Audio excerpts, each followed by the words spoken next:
What's up, Samurai? We are back in more Trove. Excuse me, ladies and gentlemen. I know that my videos have been a bit sporadic lately. I talked about this in my Luxian video more recently, but last week I got busy. I mean, I've actually been busy over the past couple weeks. Similarly to the that new Delves biome that came and went, the Castle Catastra.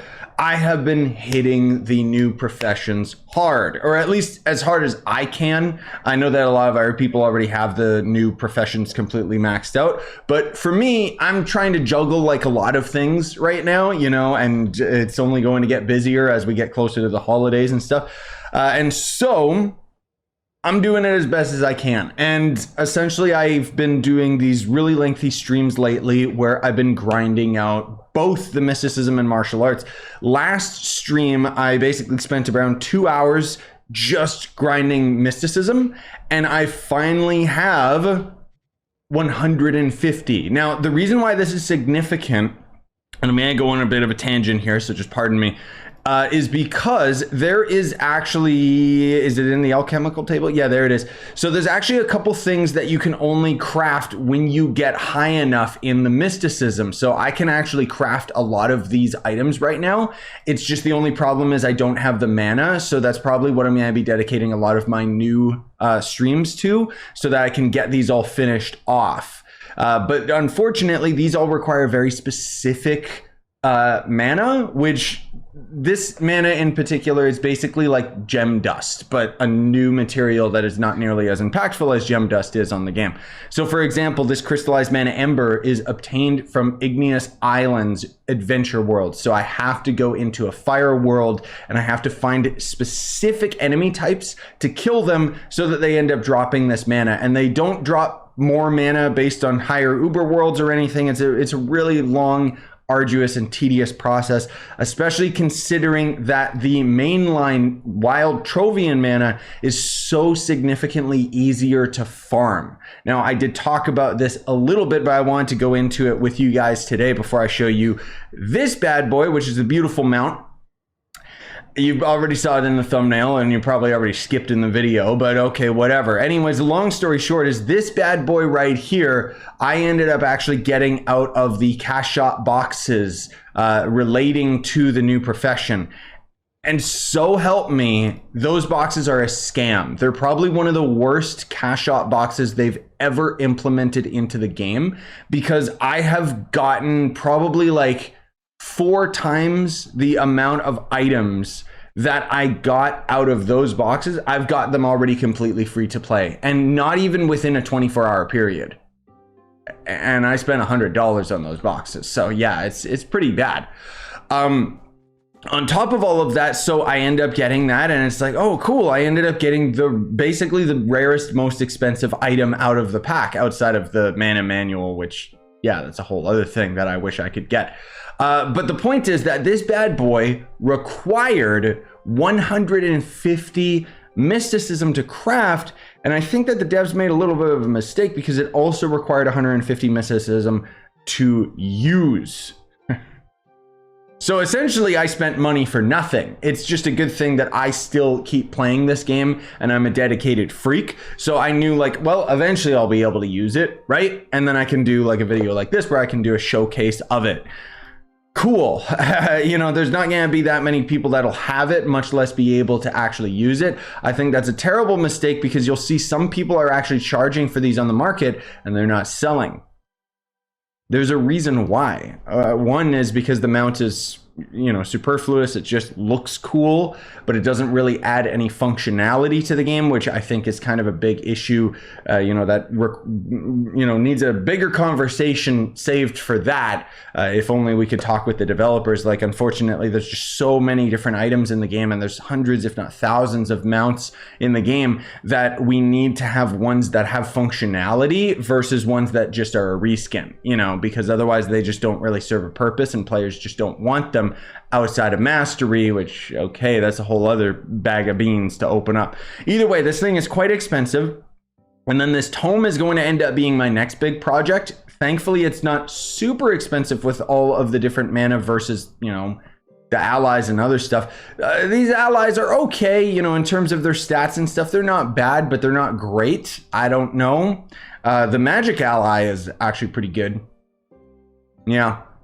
But anyways, or actually, I guess the physical ally is pretty good too. I'll have to compare those. Either way, this manual I desperately want because it's going to end up giving 200 crystallized mana fragments when it's fully charged, and it's a normal tome, not a legendary tome, which means it's repeatable. Anyways, long story short seems to be the key word today. Sorry. I digress. I'm getting off topic here. So the main thing I wanted to share with you guys is how do you get tons and tons of mana? Well, I did kind of talk about this already in a recent video where I mentioned the most recent hotfix for Trove, where essentially when you kill elite mobs, they end up dropping mana maximizers. This is normal.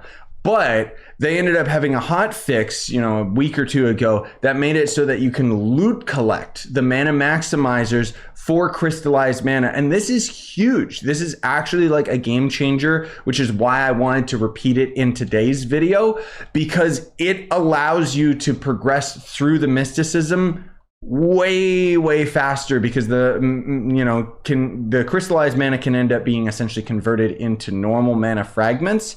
Only 1,000 at a time, which is quite disgusting. But at the very least, that's really good, because that means that now we actually have a consistent means of farming mana without having to rely on the other stupid mechanics. Yeah. So anyways, let's get into it. We've delayed long enough. You know, I'll have timestamps so you can skip to this part. But let's actually check out the mount itself, which, again, you know, it's only 90 movement speed. Technology and magic are pretty similar if you think about it. Yeah, sure, whatever.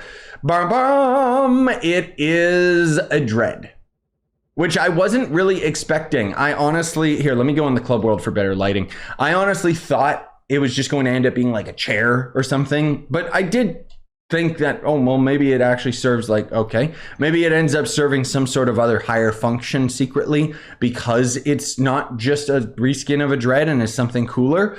I will say it's probably one of my favorite dreads, and obviously the reason for that, good lord, like, come on, game. Probably the reason for that is because it's my favorite colors, purple and green, you know. It's not like neon green or anything. I wish it had better VFX.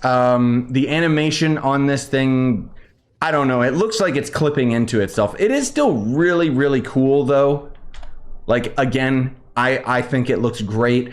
It's got all the mana implemented into it. It should have all of the mana types implemented into it, not just the main basic mana. But either way, it's neat. I do wish that the tentacles would animate. I think that would be a lot cooler. And overall, again, like, it's a really cool mount, albeit just another dread. You know what I mean? And so I do wish that there was more to it. But at the end of the day, it is probably one of the cooler mounts in the game. Just unfortunately, you're not going to see it in my videos or in my streams because, again, it doesn't have the functionality of anything. Like, that's kind of the big issue that I have with a lot of these, is I want them to have more in terms of gameplay functionality so that I have an excuse to actually use them in my videos. Or at this point, say what you will, I think that they should make it so that mounts similar to weapon styles are just styles. You know, that way we could essentially end up equipping any mount that we wanted to for vanity's sake, and then we could just still have the functionality of Gonda or the bounding, bounder or whatever. Unfortunately, that's just not going to end up being the case, which is disappointing. But anyways, that's my 2 cents towards it. Thank you so much for watching. Smash like, sub for more. Buy the merch you want to support the channel. That, as I mentioned before, is the reason why the Trove videos have kind of been a little lackluster lately. Honestly, I just felt a bit burnt out from grinding up the mysticism, because it's not very entertaining. It's literally just trying to kill elite mobs without even bothering doing dungeons and stuff. So it's very tedious. And unfortunately, I'm kind of at the point in the game right now where all I can do is tedious stuff. But on top of all of that, I've got a huge slew of Trove content that's going to be coming in the new year, because as we go into a new year, it means I got updated all my tutorials and stuff. So that'll end up satisfying a lot of you guys in terms of all of the content that's on the way, and I'm kind of trying to pace myself on top of everything else. But anyways, I'm rambling now. Hope you enjoyed today's video. Bye guys.